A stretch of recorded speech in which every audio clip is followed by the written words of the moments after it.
मला आत्ता आपले उमेदवार सांगत होते की काल आपल्या शिवसैनिकांनी जी काही धाड टाकली त्याच्यामध्ये आपल्याच महिलांना आणि कार्यकर्त्यांना पकडलं आणि बेदम मारहाण केली।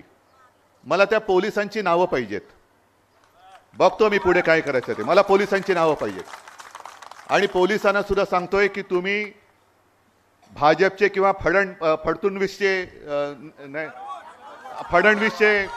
नोकर नाही आहात, तुम्ही जनतेचे सेवक आहात, मित्र आहात।